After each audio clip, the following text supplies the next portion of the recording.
What if an albino crocodile were dropped into the Amazon? Could it rule the rainforest? You have just cracked open your egg. Your head has not even emerged yet, when a tail sends you flying. A black caiman is devouring your siblings. The ground is covered with newly hatched baby crocodiles crawling everywhere. To him, they are a moving buffet. One bite at a time, he swallows them whole. You freeze in terror, afraid to move, and that hesitation ends up saving your life. Anything that moves becomes his first target. But your unusual white body lies perfectly still.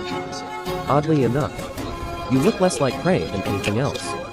He passes right by your nose without noticing. As time goes by, you begin to realize that your albinism makes surviving in this river far harder than for others. Even underwater, your white skin shines. Birds overhead can spot you easily, so can the large fish below. They all watch for vulnerable hatchlings, and the easiest one to spot is you. You hide in the deepest mud, burrow into the thickest reeds, and stay perfectly still, pressed against the riverbed. You barely move, except to breathe. For hours, you remain submerged, but hiding alone won't fill your stomach.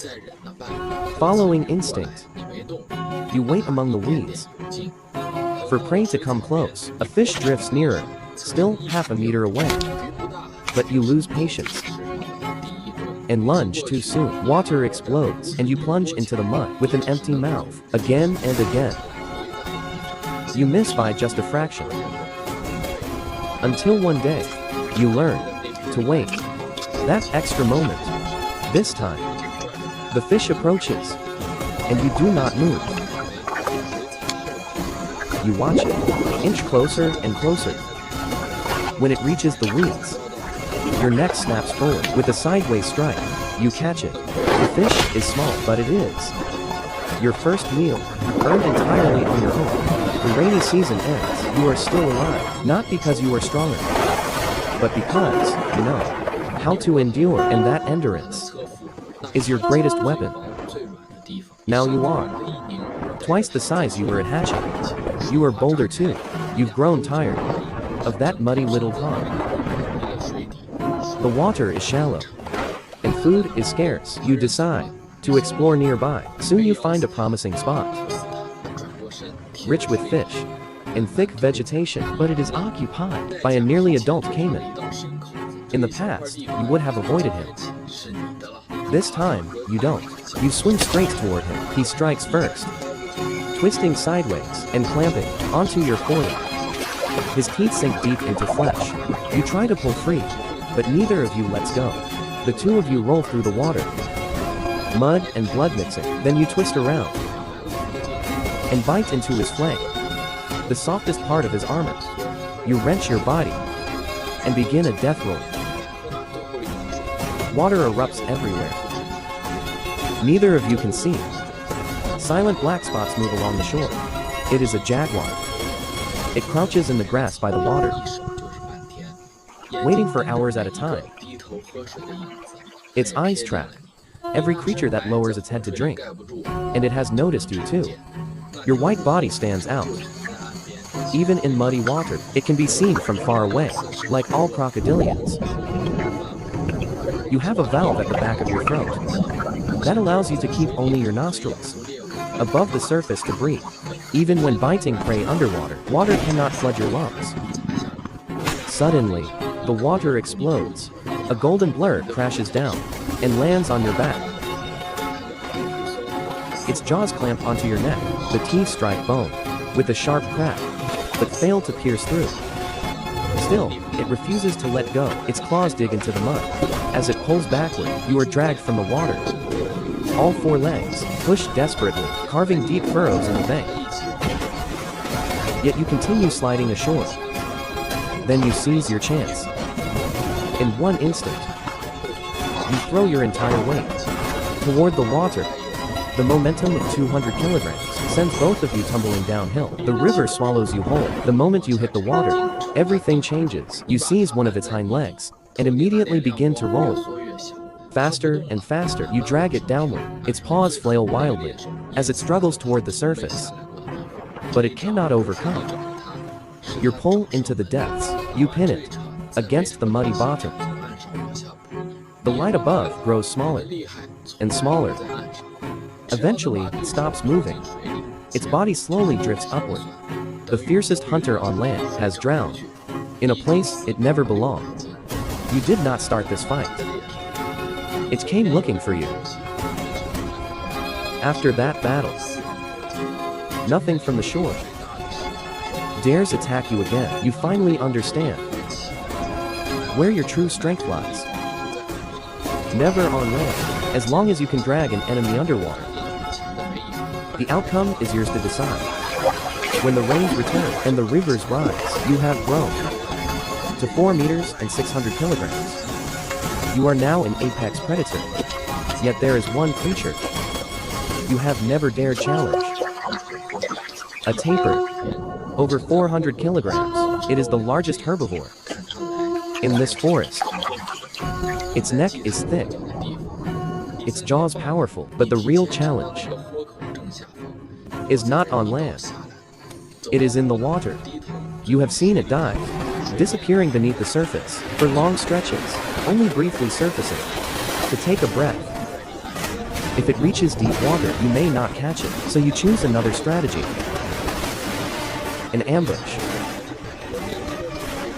Every evening, the tapir follows the same muddy trail through the forest. It reaches the same opening on the riverbank and lowers its head to drink. Day after day, you wait beneath that spot, showing only your eyes, watching it arrive, watching it leave, without moving. You memorize every step. On the third evening, you position yourself directly beneath the opening. The tapir approaches, lowers its head, and reaches for the water. The surface erupts.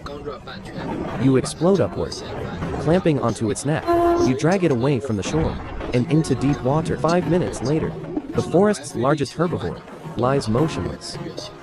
From that day onward, nothing that comes to this river to drink can escape your ambush.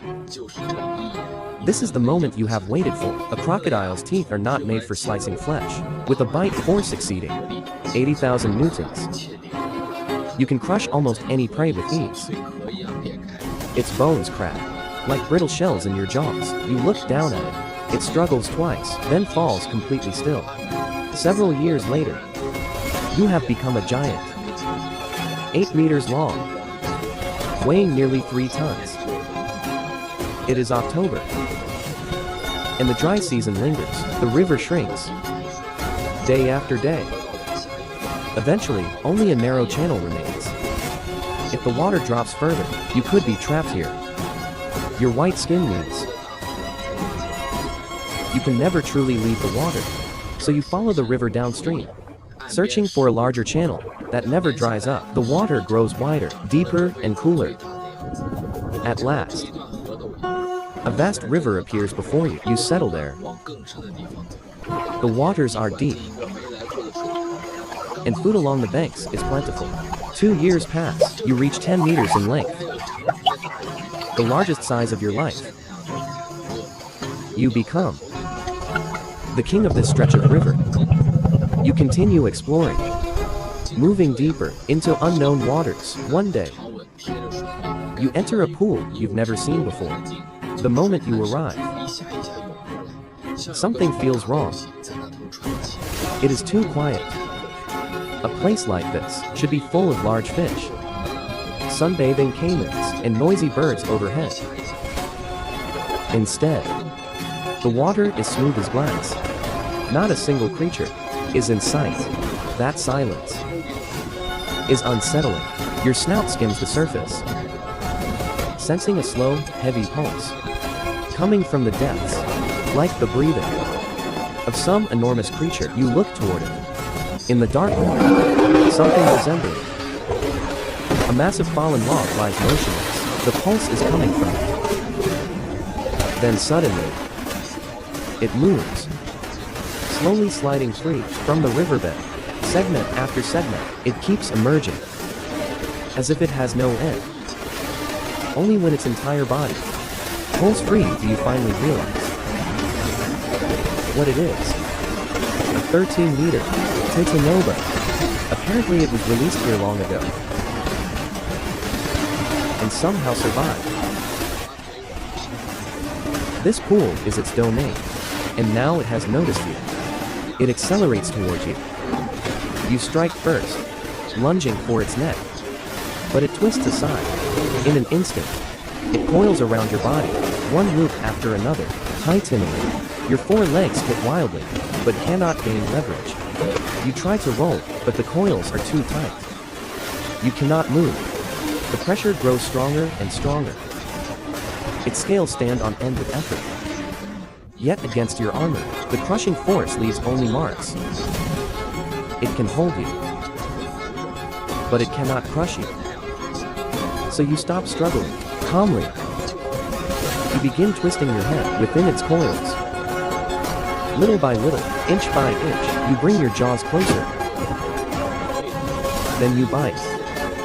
With 8 tons of bite force, your teeth pierce deeply. Flesh tears apart with ease. The snake goes wild, its coils tighten desperately. But you give it no chance. Holding fast, you begin to death roll.